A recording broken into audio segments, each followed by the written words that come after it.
అన్న మర్న్ స్టాక్ అంటే ఏంటి అన్న అసలు? సో ఒక ఎగ్జాంపుల్ తీసుకొని క్లియర్ గా చెప్తా. సో విను. సో గుంటను తీయాలనుకుంటున్నావు, నువ్వు సపోజ్ మట్టిలో గుంటను తీయాలనుకుంటున్నావు. సో గుంటను తీయడానికి సపోజ్ నీ చేతు అండ్ ఒక స్పూన్ వాడినావు అనుకో, సో గుంటను తీయొచ్చు. ఆర్ ఎల్స్ నీ చేతు, గ్లౌస్ అండ్ గడ్డపార వాడినావు అనుకో, అప్పుడు కూడా గుంటను తీయొచ్చు. ఆర్ ఎల్స్ నీ చేతు అండ్ కత్తి వాడినావు అనుకో, అప్పుడు కూడా గుంటను తీయొచ్చు అనమాట. సో వీటన్నిటిలో మనం ఏం చేస్తున్నాం, గుంటనే తీస్తున్నాం. బట్ ఒక్కొక్కసారి ఒక్కొక్క టూల్ సెట్ వాడుతున్నాం. ఒకసారి ఏమో చేతు అండ్ కత్తి, ఒకసారి ఏమో చేతు అండ్ నైఫ్, ఇంకోసారి చేతు అండ్ స్పూన్, అండ్ ఇంకోసారి ఏమో చేతు అండ్ గడ్డపార. సో ఇట్లా డిఫరెంట్ సెట్ ఆఫ్ టూల్స్ వాడుతున్నాం. సో సేమ్ అట్లనే వెబ్సైట్ చేయడానికి కూడా డిఫరెంట్ టైప్స్ లో మనం వెబ్సైట్ చేయొచ్చు అనమాట.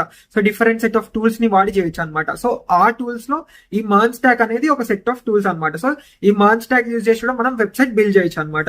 సో మర్న్ స్టాక్ అంటే mango, express, node and react అనమాట. సో ఈ 4 సెట్ ఆఫ్ టూల్స్ ని యూజ్ చేసి నువ్వు మొత్తం వెబ్సైట్ చేయొచ్చు, ఫుల్ స్టాక్ వెబ్సైట్ చేసేయచ్చు అనమాట. ఇలాంటి మరింత గైడెన్స్ కావాలంటే ఫాలో ఇంజనీరింగ్ అనుకుంటాం మీ ఫ్రెండ్స్ కి షేర్ చేయడం మాత్రం అస్సలు మర్చిపోకండి.